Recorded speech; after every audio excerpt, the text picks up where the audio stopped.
আমার স্বামীকে যে হত্যা করেছে এবং যারা করেছে তাদের বিচার চাই।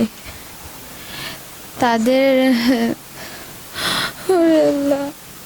আচ্ছা, ওই দিন রাত্রের ঘটনাটা একটু জানতে চাই। ও আপনার সাথে কি কোনো কথাবার্তা বলে গেছে কিনা? না, ও সন্ধ্যার সময় বাসায় ছিল, আজানের পরে বেরোইছে। সন্ধ্যায় মাগরিবের পর ও এই রুমে বসেছিল, আমি ওই রুমে ছিলাম, ঘুমাইছিলাম। পরে যে যখন বেরোবে, ও বাইক বের করবে, তখন আমার ডাক দিছে এই দরজা খোলার জন্য। দরজা খুলে দেওয়ার পরে বেরোয় গেছিল। তারপরে ঈশার পরে আইছিল 8:30 8টার দিকে। আসার পর ও এবার বাইক রাইখে চলে চলে যাচ্ছে। এরপর আবার পিছন ফিরে তাকাই, আমি ডাক দিছি, ফোন রেখে যেতে বলেছি যে ফোন যদি রেখে যায় তাহলে তাড়াতাড়ি বাসায় চলে আসে, এই জন্য বলেছি ফোন রেখে দাও। তো ও বলতেছে আমি 5 মিনিটের মধ্যে চলে আসবানি।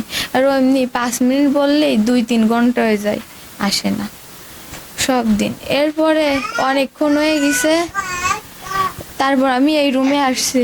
আসার পর আমার কাছে শোনা কানে ছিল, কানের দুল, তাই খুলে রাখতে গেছি। আমার শ্বশুর বলেছে তোমার তো তুমি নিয়ে যাও। আমি ওইখানে রাখিছি, ভাবিছি ও এসে তালা দেবে না, চাবি ওর কাছে, ওয়ারড্রপের চাবি ওর কাছে রয়েছে, ও এসে তালা দেবে। তারপর ও আর আসেনি। ও তো রাত 1টার দিকে আসে, 12টার দিকে আসে, এসে এই রুমে ঢুকে, আমার রুমে ঢুকে না, ওর রুমে ঢুকে। ঢুকে হচ্ছে ওইখানে হিসাব করে 2টার দিকে আমার ঘুম ভেঙে যায় প্রতিদিন। আর আমি তো খাবার নিয়ে যাই ওর। 2টার দিকে ঘুম ভেঙে গেলে ওই রুমের থেকে খাবার এনে এই রুমে এনে ওর আমি খাবার দিলে খাই। খাওয়ার পরে তারপর আমরা দুইজন যে ওই রুমে ঘুমাই। তারপরে ওই বাইরে যায়, বাইরে এসেও নিজে নিজে একে একে এই রুমে হিসাব কিতাব করে আমার কোনোদিন আমার ডাক দেয় বা আমি জেগে যাই। আমি তো প্রতিদিনই জেগে যাই, আমি 2-1 দিন ডাক দেয়।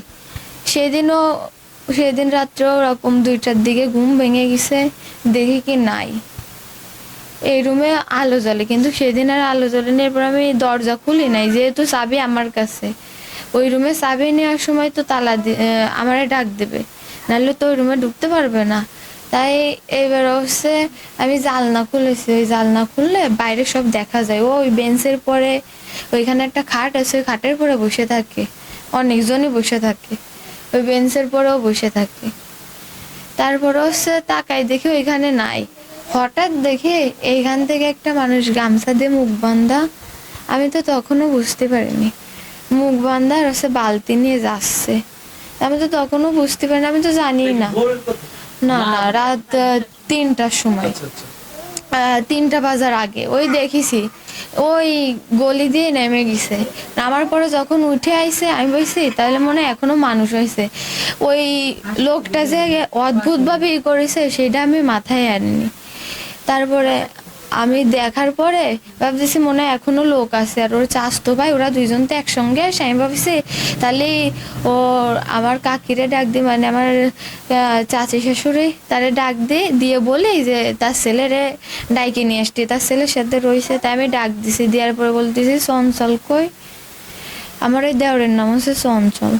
বলতেছি যে চঞ্চল কোথায়, তা বলতেছে ও তো ঘুম। আমি বলতেছি ও ঘুম, আজকে ওর বাইরে নিয়ে আসলো না কেন? তো বলতেছে যে এবার আমি বলতেছি তো ওরা একটু ডাক দেন। ডাক দিল, আমার ওই জানলার ধারে এসে দাঁড়াই, বলতেছে ভাবি কি হয়েছে? আমি বলতেছি তোমার ভাইয়া তো আসেনি। তা বলতেছে ভাইয়া আসেনি। তা বলছে তোমরা দুইজন তো একসাথে আসো, তা আজকে নিয়ে আসোনি কেন? তা বলতেছে যে আমার মাথা যন্ত্রণা করছিল, এই জন্য রাইখে আইছি, আমি তাড়াতাড়ি চলে আইছি। তা ভাইয়া তো 11টার দিকে বাড়ি আইছিল। আমি বলতেছি না, 11টার দিকেও বাড়ি আসেনি। 11টার সময় আমি রান্না করতেছিলাম ওর জন্য, রান্না করে থুয়ে তাই আমি ঘুমাইছি। এরপরে তখন বাজে 3টা, আমি বলেছি তো কল দাও। তা কল দিছে, কল দেওয়ার পরে প্রথমবার কল দিছে রিসিভ করেনি, দ্বিতীয়বার কল দিছে রিসিভ করেছে, তারপরে ফোন বন্ধ হয়ে গেছে। কথা বলেনি তো, 2 সেকেন্ড ছিল, তারপরে ফোন কেটে গেছে, বন্ধ হয়ে গেছে। ওই ফোনে চার্জ ছিল না, চার্জ ছিল না। ওই ফোন তো বন্ধ করতে গেলে পাসওয়ার্ড লাগে, ওই ফোন বন্ধ করা যায় না, আইফোন। তারপর হচ্ছে আমি ভাবছি তাহলে মনে হয় চার্জ নেই, বন্ধ হয়ে গেছে, ও বাড়ি আসবে না। ফোন যখন রিসিভ করেছে তাহলে এখনই বাড়ি চলে আসবে না। তা আমি জানলা দিয়ে বলতেছি কি, তা দেখো দিন কোথায় রইছে, রিসিভ তো করলো, তারপর ও রাস্তায় গেছে, যাওয়ার পরে এসে বললো ভাবি পাইনি তো। তারপর হচ্ছে এসে বলতেছে যে ভাবি পাইনি। আমি বলতেছি কেন? ও যাদের যাদের সাথে ঘোরে তাদের বাসায় যাও, হয়তো বা তাদের বাসায় আজকে থাকতেছে, আমার এসে ডাকিছে, আমি উঠি নাই, এখন হয়তো বা ঘুম পাইছে, এই জন্য তাদের বাসায় মনে হয় কোনো বন্ধুর বাসায় ঘুমাইছে, তাদের বাসায় যাও। বলতেছে তারা সবাই আমার সাথে রয়েছে, কারোর বাসায় নাই। তারপর আমি বলেছি, আমি তারপরে তাদের বলেছি যে সবাই একটু ডাক দাও, কোথায় রয়েছে। আমি বললাম যে এই রুমে এসে ঘুমাইছে কিনা, ওইখানে চাবি থাকে। বুঝতে পেরেছেন যে এরকম কোনো কিছু হতে পারে? আমি সারা রাত্রেও বুঝতে পারিনি। আমি বলছি সকালে মনে হয় চলে আসবে না, যে এইখানেই থাকুক সকালে চলে আসবে না। তারপর হচ্ছে আমি এবার ও মনে হয় বললাম যে বাইরে ডাক দাও, বাইরে তো বাড়ি আইছে ওই দিনই। তারপর ওইসে ডাকিছে, তা বায়া নাকি উঠি নাই, তো বলতেছে বায়া তো উঠতেছে না। আমি বলতেছি ডাক দিলে উঠবে না মানে ডাকোগে, তুমি কি ডাকিছো? বলেছে ফোন করেছি।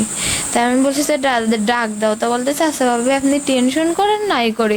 আমি দরজা দিয়ে দিছি, বাইরে হচ্ছে অনেক পুরুষ মানুষ, আমি যে ওদের ডাকবো এদের ডাকবো এই জন্য আর ডাকি নাই, বাইরে শুধু ওই পুরুষ মানুষ, এই জন্য আমি আর বেরোইনি। আমি ওদের সাথে জালনা দিয়ে কথা বলেছি, এরপরে জালনা আমি দিয়ে দিছি। এরপরে জানতে পারবেন কখন যে এরকম ঘটনা? আমি সকালে যখন বাইরে বেরোইছি তখন আমি বুঝতে পারিনি, ওইখানে যাই দেখে তো আমার বিশ্বাস হচ্ছিল না। মানে আপনি কি বাড়ি থাকাকালীনই মানে খবর পাইছেন? আমি যখন ওইখানে কে এরকম কথা হচ্ছে, এইসব নিয়ে মাথায় হাত দিয়ে এভাবে বসে পড়েছে। আমি তো মানে চোখে ঘুম, কিন্তু ঘুমাইনি। আমিও বুঝতে পারিনি যে আমার আসানটা মারি ফেলেছে। মানে সকালে বুঝতে পারেন? সকালেও বুঝতে পারিনি যে মারি ফেলেছে। এরপরে ওরকম চিল্লা বল্লা শুনে আমি রুমিতে বেরোয় গেছি। বেরোয় এসে দেখি কি এভাবে কপালে হাত দিছে, সবাই দেখি কি ওইদিকে। আমি দৌড়াতে দৌড়াতে গেছি, আমার বাসর গেছে আগে, তার পাশ আমি দৌড়াতে দৌড়াতে গেছি, যাই দেখি কি ওইভাবে ফেলানো রয়েছে। দেইলি আমার আপনি কি বিল্ডিং ডিজাইনের জন্য নকশা পিলার, জানালা পিলার, ব্যালকনি পিলার ও ছাদের কার্নিশ খুঁজছেন? তাহলে এখনই চলে আসুন শেখ কনস্ট্রাকশন অ্যান্ড স্যানিটারিতে। এখানে ছাদ ও সিঁড়ির নলচা, ফুলের টব সহ বিল্ডিং ডিজাইনের যাবতীয় পণ্য বিক্রয় করা হয়। বইকারা মালিকের চাতাল সংলগ্ন নওপাড়া অভয়নগর, যশোর।